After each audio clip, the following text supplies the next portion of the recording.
প্রিয় শিক্ষার্থীবৃন্দ, আমাদের অনলাইন ক্লাসে কেমিস্ট্রি দ্বিতীয় ক্লাসে সবাইকে স্বাগত। এখন আমরা প্রজেক্টরের মাধ্যমে আমাদের ক্লাসে চলে যাব।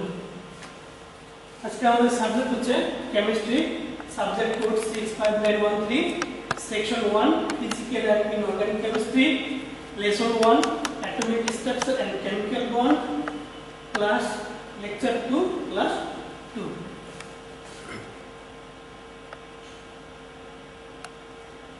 আমাদের আজকের টপিক হচ্ছে lesson 1 atomic structure and chemical bond.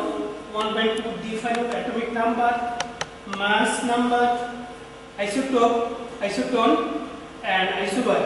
1.3 electronic configuration based on Hund's rule, Aufbau principle,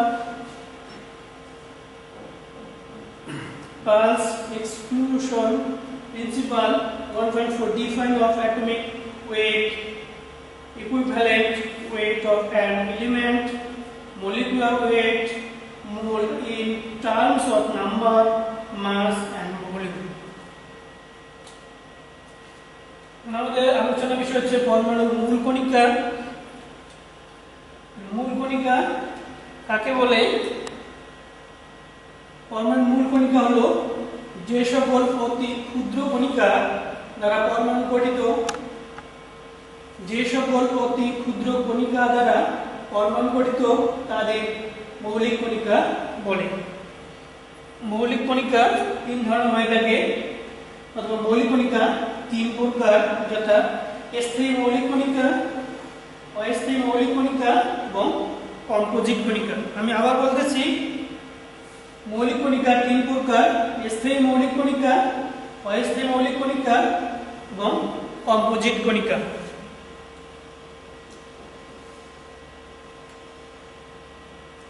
এখন আমরা আলোচনা করব স্থায়ী মৌলিক কণিকা।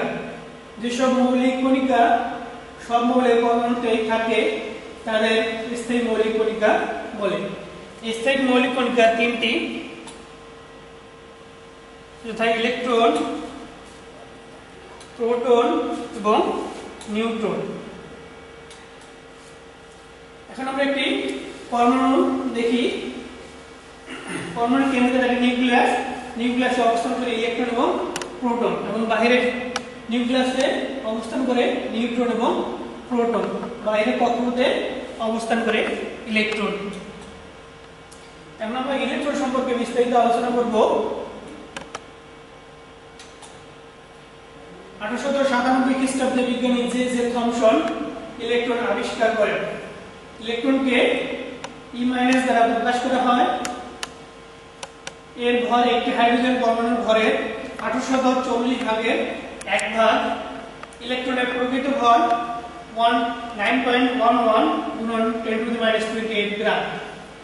ইহা ঋণাত্মক চার্জযুক্ত কণিকা। ইহার আপেক্ষিক আধান -1। এর প্রকৃত ভর 1.66 × 10⁻19।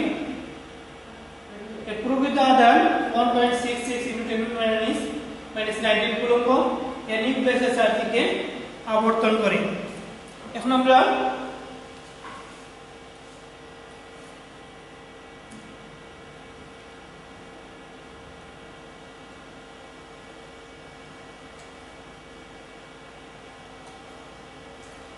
প্রোটন সম্পর্কে আলোচনা করব।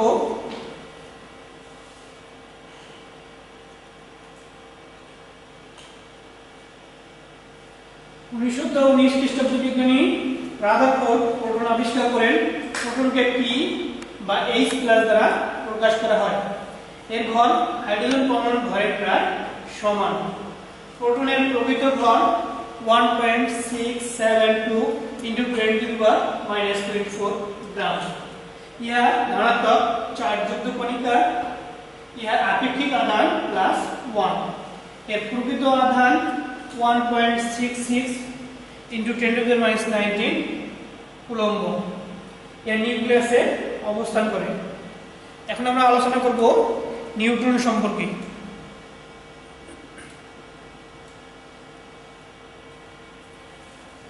1932 খ্রিস্টাব্দে বিজ্ঞানী চ্যাডউইক নিউট্রন আবিষ্কার করেন। একে N দ্বারা প্রকাশ করা হয়। এর ভর হাইড্রোজেন পরমাণুর ভরের প্রায় সমান। নিউট্রনের প্রকৃত ভর 1.675 into 10 to the minus 24 গ্রাম। ইহা চার্জ নিরপেক্ষ কণিকা। ইহার আপেক্ষিক আধান 0। ইহা নিউক্লিয়াসে অবস্থান করে। আমাদের এখন আলোচ্য বিষয় হচ্ছে 1.2 define of atomic number, mass number, isotope and isobar। প্রথমে আমরা আলোচনা করব অ্যাটমিক নাম্বার বা পারমাণবিক ভর সংখ্যা। কোন পরমাণু প্রোটন সংখ্যা ও নিউট্রন সংখ্যার সমষ্টিকে পারমাণবিক ভর সংখ্যা বলা হয়। আমি আবারও বলতেছি, কোন পরমাণু প্রোটন সংখ্যা ও নিউট্রন সংখ্যার সমষ্টিকে পারমাণবিক ভর সংখ্যা বলা হয়। আমরা উদাহরণ হিসেবে কার্বন পরমাণু কে নিতে পারি।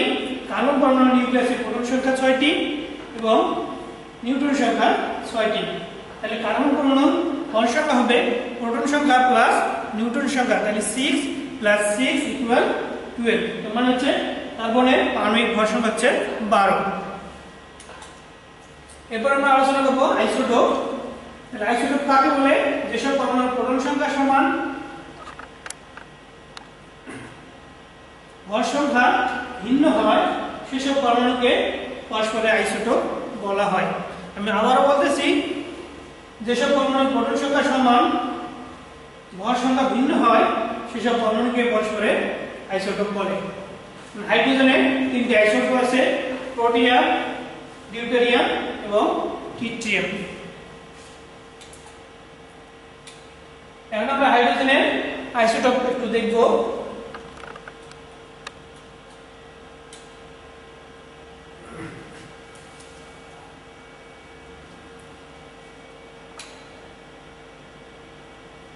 তাহলে আমাদের হাইড্রোজেন পরমাণুর আইসোটোপগুলো আমরা দেখতে পাচ্ছি। প্রথমটিতে একটি প্রোটন আছে এবং দ্বিতীয়টিতে একটি প্রোটন এবং একটি নিউট্রন অবস্থান করে, এবং তৃতীয়টিতে একটি প্রোটন এবং 2টি নিউট্রন অবস্থান করে।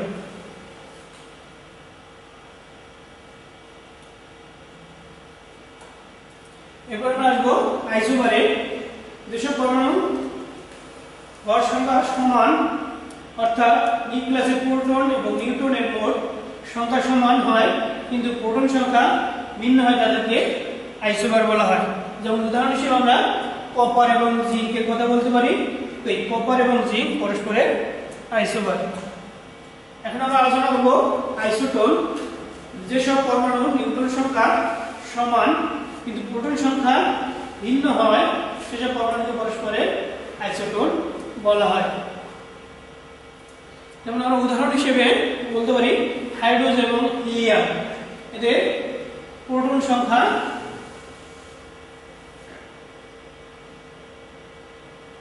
ভিন্ন কিন্তু নিউট্রন সংখ্যা সমান, এই জন্য এরা পরস্পরের আইসোটোন।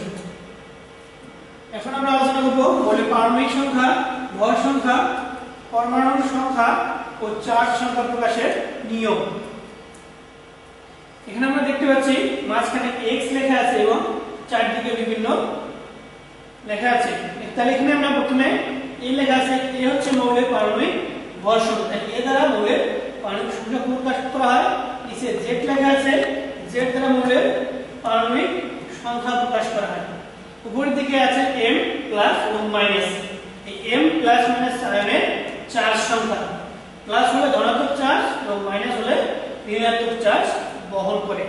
নিচে n দেয়া আছে, এই n হচ্ছে অনুষ্ঠিত পরমাণু সংখ্যা। একটা অণুতে কতটি পরমাণু থাকতে পারে m তা নির্দেশ করে। আর এই x হচ্ছে মৌলের প্রতীক।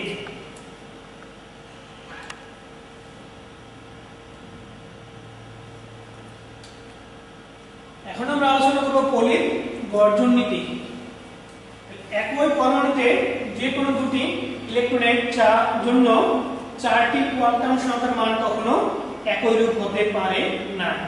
আমি আবারও বলতেছি, একই পরমাণুতে যে কোনো দুটি ইলেকট্রনের জন্য 4টি কোয়ান্টাম সংখ্যার মান কখনো একই রূপ হতে পারে না।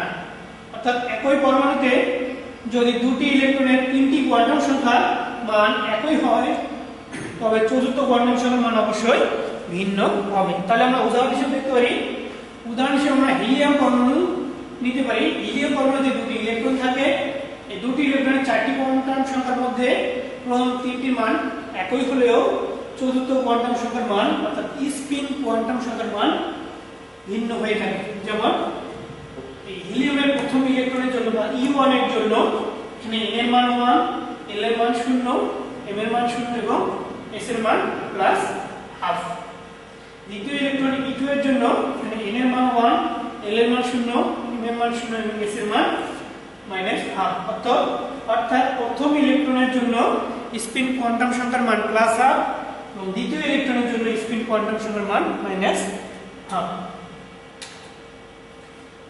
আপওনীতি পরমাণুর ইলেকট্রনগুলো উহার অরবিটালে শক্তির উচ্চক্রম অনুসারে প্রবেশ করে, অর্থাৎ যে অরবিটালটি কম শক্তি সেই অরবিটাল পূর্ণ হয়ে পরে উচ্চ শক্তির অরবিটালটি পূর্ণ হয়। এই নীতিকে আপওনীতি বলা হয়। পরমাণু ইলেকট্রনগুলো উহার অরবিটালে শক্তির উচ্চক্রম অনুসারে প্রবেশ করে, অর্থাৎ যে অরবিটালটি শক্তি কম সেই অরবিটালটি পূর্ণ হয়ে পরে উচ্চ শক্তির অরবিটালটি পূর্ণ হয়। এই নীতিকে আববাও নীতি বলা হয়। আববাও একটি জার্মান শব্দ যার ইংরেজি শব্দ হচ্ছে বিল্ডিং আপ। আববাও নীতি যেটি পরমাণু ইলেকট্রন প্রবেশ সময় প্রত্যেক পরমাণু এমন এক বিন্যাস অর্জন করতে চায় যাতে তার শক্তি সর্বনিম্ন হয়। পরমাণুতে ইলেকট্রন প্রবেশের সময় প্রত্যেক পরমাণু এমন এক বিন্যাস অর্জন করতে চায় যাতে তার শক্তি সর্বনিম্ন হয়। সাধারণ অবস্থায় পরমাণুতে ইলেকট্রন বিন্যাসের সময় ইলেকট্রন সমূহ সর্বনিম্ন শক্তি স্তরে প্রবেশ করে, তারপর ক্রমান্বয়ে উচ্চ শক্তির অরবিটাল পূর্ণ করতে থাকে, কারণ নিম্ন শক্তির স্থিতিশীলতা বেশি। ইলেকট্রন দ্বারা অরবিটাল পূর্ণ হওয়ার এই নিয়মকে আববাও নিয়ম বলা হয়। অরবিটাল সময় শক্তির ক্রমবৃদ্ধি হচ্ছে 1s 2s 2p 3s 3p 4s 3d 4p 5s 4d 5p 6s 7s 5d 6p 7s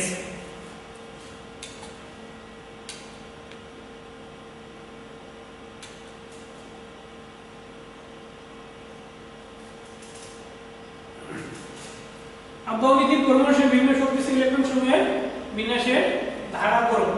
তাহলে আমরা যদি এগুলো 1s 2s 2p ভাবে ক্রমান্বয়ে লিখতে থাকি, লিখে এইদিকে তীর ছোড়ার মতো তীর চিহ্ন দিতে থাকি, তাহলে প্রথম 1s হবে, তারপর 2s, তারপর 2p, 3s, তারপর 3p, 4s, তারপর 3d, 4p, 5s, 4d, 5p, 6s, 4s, 5d, 6p, 7s এইভাবে ইলেকট্রন ক্রমান্বয়ে অবস্থান করবে।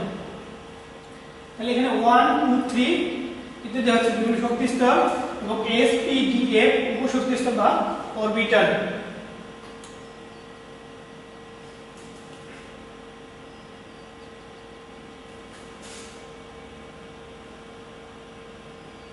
তাহলে আববাও নীতি n + l এর নিয়ম, দুটি অরবিটালের মধ্যে কোনটিতে আগে ইলেকট্রন প্রবেশ করতে পারবে বা প্রবেশ করবে তা প্রধান কোয়ান্টাম সংখ্যা n এবং সহকারী কোয়ান্টাম সংখ্যা l এর যোগফল থেকে নির্ণয় করা যায়।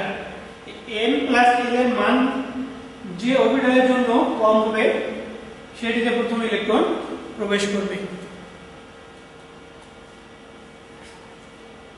যেমন 5s অরবিটালের জন্য n = 5, l = 0, অতএব n + l = 5 এবং 4d অরবিটালের জন্য n = 4, l = 2, অতএব n + l = 4 + 2 = 6।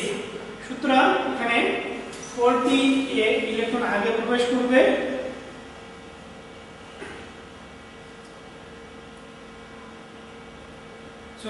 এখানে 5s এ আগে ইলেকট্রন প্রবেশ করবে এবং 4d তে পরে প্রবেশ করবে। যদি দুটো অরবিটাল n + l এর মান একই হয় তবে যার n + l এর মান কম হবে সেটিতে প্রথমে ইলেকট্রন প্রবেশ করবে।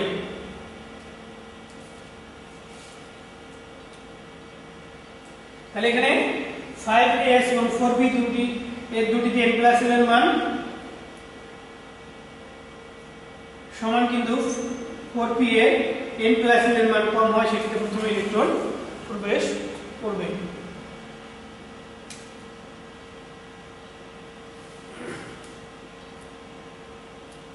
তাহলে তোমরা একটু ব্যাখ্যা করতে পারো 5d এবং 7s এর মধ্যে কোনটিতে আগে ইলেকট্রন প্রবেশ করবে, এটা তোমরা ট্রাই করতে পারো স্যার। তাহলে আমরা এটা দেখি একটু উত্তরটা কি হয়। 5p অরবিটালের জন্য n plus n, n equal 5, l equal 2, অতএব n plus l equal 5 plus 2 equal 7। 7s অরবিটালের জন্য n equal 7, l equal 0, অতএব n plus l equal 7 plus 0 equal 7। এখানে তাহলে আমরা জানি n plus l মান যে অরবিটালের জন্য কম হবে সেটিতে প্রথমে ইলেকট্রন প্রবেশ করবে। 5d ও 7s এর দুটিতে n+l এর মান সমান, অর্থাৎ 7, কিন্তু 5d এ n+l এর মান সমান হলেও n এর মান কম হওয়ায় 5d তে আগে ইলেকট্রন প্রবেশ করবে।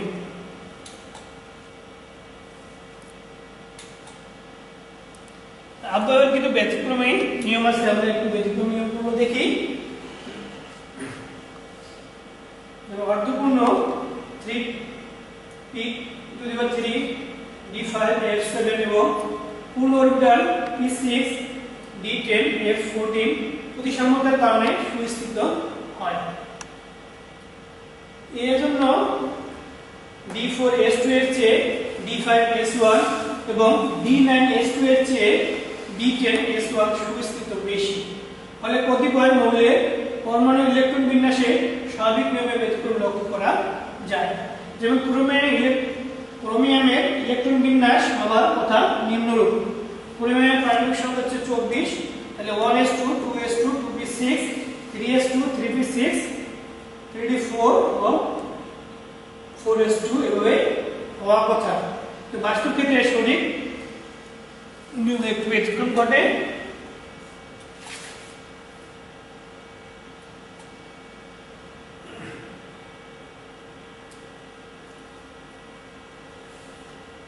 তাহলে আমরা এখন দেখি হুন্ডোর নিয়ম বা হুন্ডোর নীতি।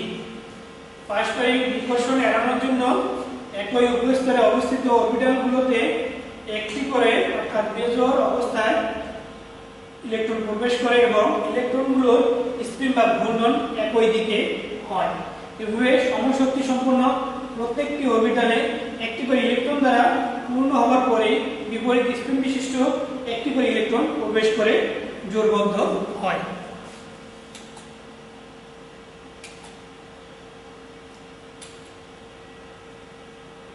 তাহলে হুন্ডোর নীতি উদাহরণ সহ ব্যাখ্যা। আমরা জানি p উভয় স্তরে সমশক্তি সম্পন্ন তিনটি অরবিটাল যথা px py pz আছে। এই তিনটি অরবিটালে ইলেকট্রন প্রথমে একটি করে প্রবেশ করবে যাদের স্পিন একই দিকে হবে। পরবর্তীতে বিপরীত স্পিনধারী ইলেকট্রন একটি করে প্রবেশ করে ইলেকট্রন জোড় গঠন করবে। যেমন সাধারণ অবস্থায় নাইট্রোজেন ইলেকট্রন বিন্যাস n7 1s2 2s2 2p3। এখানে নাইট্রোজেনের তিনটি সমশক্তি সম্পন্ন 2p orbital 2px 2py 2pz রয়েছে। তাদের প্রতিটি অরবিটালে পৃথকভাবে একটি করে ইলেকট্রন প্রবেশ করবে এবং এদের স্পিন একইমুখী হবে।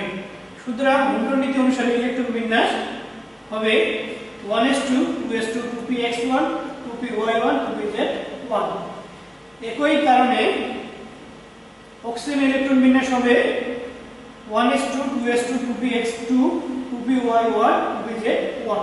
এখানে 2p অরবিটালে 4টি ইলেকট্রন থাকায় 2px অরবিটালে ইলেকট্রন জোড়বদ্ধ হয় এবং 4 নং ইলেকট্রনের স্পিন বিপরীতমুখী হয়।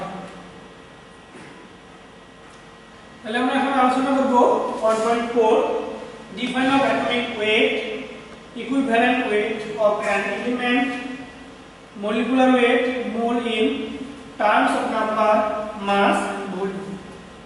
তাহলে আমরা প্রথমে আলোচনা করব পারমাণবিক ভর অ্যাটমিক ওয়েট। তাহলে কোন পরমাণুর অন্তর্গত সংশ্লিষ্ট পদার্থের পরিমাণকে ওই মৌলের পারমাণবিক ভর বলে। আমি আবারও বলতেছি, কোন পরমাণুর অন্তর্গত সংশ্লিষ্ট পদার্থের পরিমাণকে ওই মৌলের পারমাণবিক ভর বলে। পারমাণবিক ভরের আধুনিক সংজ্ঞা হচ্ছে, মৌলের পারমাণবিক ভর হলো এমন একটি সংখ্যা যা ওই মৌলের একটি পরমাণুর ভর ও একটি কার্বন 12 পরমাণুর ভরের 12/1 অংশের অনুপাতকে বোঝায়। আমি আবার বলতেছি, মৌলের পারমাণবিক ভর হলো এমন একটি সংখ্যা যা ওই মৌলের একটি পরমাণুর ভর ও একটি কার্বন 12 পরমাণুর ভরের 12/1 অনুপাতকে বোঝায়। অথবা আমরা এমনি লিখতে পারি, কোন মৌলের পারমাণবিক ভর ইকুয়াল মৌলের একটি পরমাণুর ভর ডিভাইডেড বাই কার্বন 12 পরমাণুর ভরের 1/12 অংশ। মৌলের তুল্য ভর, কোন একটি মৌলের যত ভাগ ভর 1.008 ভাগ ভরের অক্সিজেন বা 8 ভাগ ভরের, আমি আবার বলতেছি, কোন একটি মৌলের যত ভাগ ভর 1.008 ভাগ ভরের হাইড্রোজেন বা 8 ভাগ ভরের অক্সিজেন বা 35.5 ভাগ ভরের ক্লোরিনের সাথে যুক্ত হতে পারে, অথবা কোন যৌগ হতে ওই মৌলকে উল্লিখিত পরিমাণে প্রতিস্থাপিত করতে পারে, মৌলটির ভর প্রকাশের সেই সংখ্যাকে ওই মৌলের তুল্য ভর বলা হয়। মৌলের তুল্য ভরকে গ্রাম তুল্য ভর বা তুল্যাঙ্ক বলা হয়। মৌলের তুল্য ভর ইকুয়াল মৌলের ভর গুণন 1.008 মৌলের সাথে ডিভাইড বাই মৌলের সাথে যুক্ত বা প্রতিস্থাপিত হাইড্রোজেনের ভর। আণবিক ভর কোন একটি পদার্থের একটি পরমাণু অণুর ভর এবং একটি হাইড্রোজেন পরমাণুর ভরের অনুপাতকে ওই পদার্থের বা যৌগের আণবিক ভর বলে। তাহলে পদার্থের আণবিক ভর ইকুয়াল ওই পদার্থের একটি অণুর ভর ডিভাইড বাই হাইড্রোজেনের একটি পরমাণুর ভর। অ্যাভোগাড্রো সংখ্যা কোন মৌলিক বা যৌগিক পদার্থের 1 গ্রাম অণুতে 1 মোলে বা 1 মোলে যত সংখ্যক অণু থাকে, অথবা 1 গ্রাম পরমাণুতে যত সংখ্যক পরমাণু থাকে, অথবা কোন আয়নে 1 গ্রাম আয়নে যত সংখ্যক আয়ন থাকে, সেই সংখ্যাকে অ্যাভোগাড্রো সংখ্যা বলা হয়।